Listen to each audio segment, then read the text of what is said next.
Hi, I'm John Green, David Toshak, and this is Crash Course World History, and today we're going to be talking about communism in China.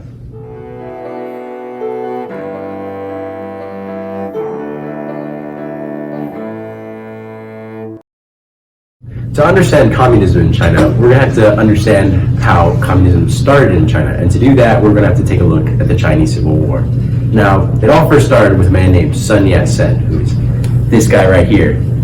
This radical fella was the leader of the KMT, or the Chinese Nationalist Party. Sun wanted to unite all of China after the downfall of the Qing, which left China fragmented with multiple independent warlords who were doing their own thing. However, Sun was ultimately not successful in this movement, and later, the CCP, or the Chinese Communist Party, started to rise to power. As you can imagine, these two parties were not fond of each other, and both wanted to unite China under their own ideology. Thus, in 1927, the Chinese Civil War began and lasted until about 1949 and ended with the triumph of the CCP over the KMT. While nationalist leaders were fleeing to Taiwan, the CCP started to consolidate its power through social, economic, and political reforms, betokening the true beginning of communism in China. Mr. Toshak, didn't the Chinese Civil War started because of the filthy nationalists dirty the purity of China with their bourgeoisie ways?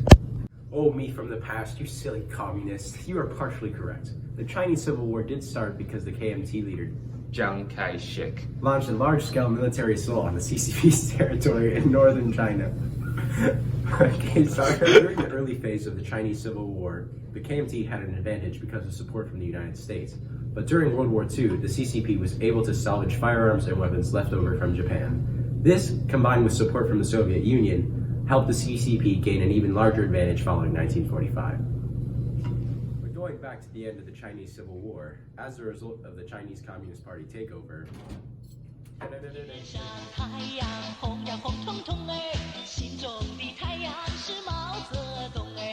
Mao Zedong! Mao Zedong was a fierce advocate for communism in China and led the CCP from 1935 until his death in 1976.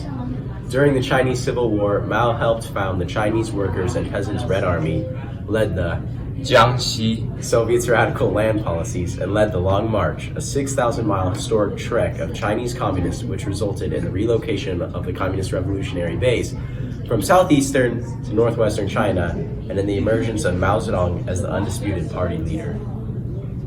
During his leadership of the CCP, Mao implemented many radical reforms to help aid China in becoming an ideal communist society, while simultaneously maintaining and gaining more support for communism itself. One of the most significant of these reforms was the Great Leap Forward.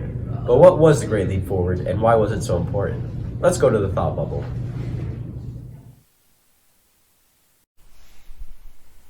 The Great Leap Forward started in 1958 and ended in 1962. Mao launched the campaign to shift economic efforts from agriculture to industrial manufacturing. However, this campaign was a great leap backward because it resulted in a lack of farmers, then resulted in a lack of food for industrial workers. This combined with the Smash Sparrows campaign under the Four Pests movement, and that allowed uncontrolled growth of crop-eating locust populations, caused a huge famine in China.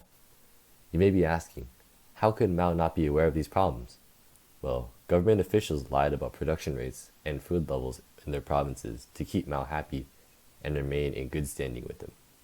So while Mao didn't know any better, millions of people died in China from self-made famine. Thanks, Thought Bubble. With the failure of the previous campaign, Mao launched another one. The idea of this new campaign was to re-centralize power, funneling it back to Mao. He began mass spreading Maoism ideals and messages throughout China, trying to get people to rid China of all capitalist influence.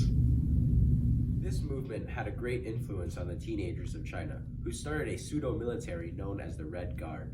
The Red Guard was feared by all in China, as those deemed as counter-revolutionary by the Red Guard were often publicly shamed and killed. The Red Guard was ruthless, and one did not have to be capitalist to incur their wrath. In the end, the Cultural Revolution was successful in removing landlords and other privileged Chinese people, but also devastated the Chinese economy. And now it's time for the open letter. But first, let's check the secret compartment. Oh my gosh, it's a totally authentic and not fake Red Guard armband.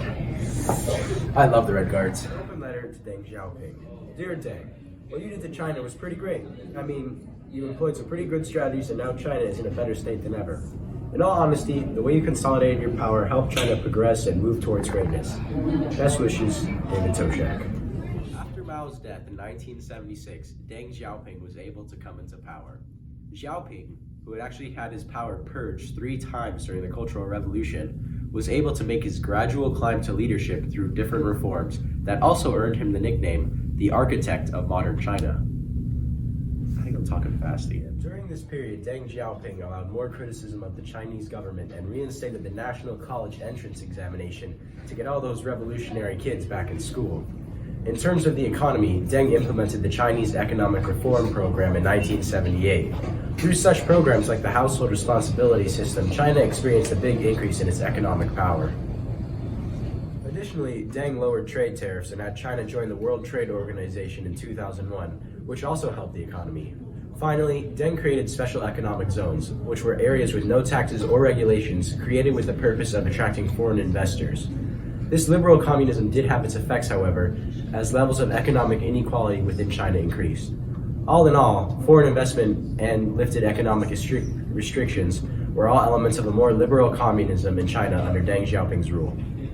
Now, taking a quick look at China in the present, we see that communism in China reached a violent change with the present-day leadership of Xi Jinping. While he did enforce some new codes for China, such as anti-corruption and expanding spheres of influence in Africa and Europe, Xi was seen like a dictator due to his censorship of the media and mass surveillance of the people. And that is a wrap on our video about communism in China. Alright, well, that concludes our video about communism in China. We hope you guys liked it. I'm David Toshak. I'm Chris Ma. That's right, that's all we got. Make sure you hit that like button, smash that subscribe, turn on all notifications. We could really use the support. Elijah's trying to reach 10 subscribers, so any help is appreciated. And we'll see you guys next time.